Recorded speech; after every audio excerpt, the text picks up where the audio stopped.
This past month, Ukraine made a bold move by launching a surprise offensive into Russia's Kursk region, marking the first major foreign incursion into Russian territory since World War II.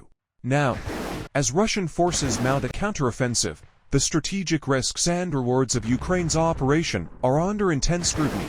On August 6, Ukrainian forces seized around 1,200 square kilometers of Russian territory in the Kursk region, a significant tactical victory that boosted morale and briefly shifted the narrative of the war. But with Ukraine's gains under threat from a Russian counteroffensive, the question remains, can Ukraine hold on to this territory, and at what cost?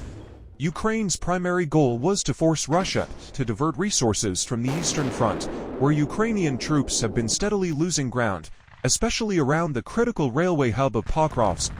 However, so far, Russia seems to be maintaining pressure on both fronts. According to Rob Lee, a military analyst, the outcome of the Kursk invasion depends on the resources each side commits to the fight. Ukraine hoped to stretch Russian forces thin, but if Russia commits only limited resources to Kursk while maintaining its focus on other areas, the pressure could shift back onto Kiev's forces. On Wednesday, Russia launched its own counteroffensive in the Kursk region, quickly reclaiming about 63 square kilometers of territory on the left flank of the area Ukraine had seized. However, Deep State, a military analysis outlet linked to Ukraine's defense ministry, reports that Ukrainian forces are still making progress in the northern part of the region.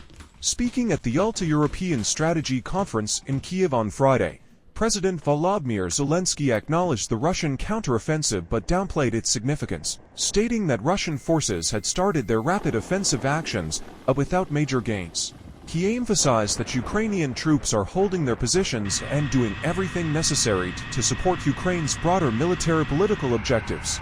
Zelensky has hinted that Ukraine could use captured Russian territory as leverage in future peace negotiations, potentially holding onto it for the long term. However, this also means Ukraine now has an extended front to defend and reinforce, which could strain its resources and impact its defenses elsewhere. Analysts point out that Ukraine's forces have begun digging in along tree lines to consolidate their positions in Kursk. But this advantage may disappear with the onset of winter, when the loss of foliage will expose their positions to Russian surveillance. Compounding these challenges, Ukraine is still in the early stages of replenishing its forces following the implementation of its new mobilization law earlier this year.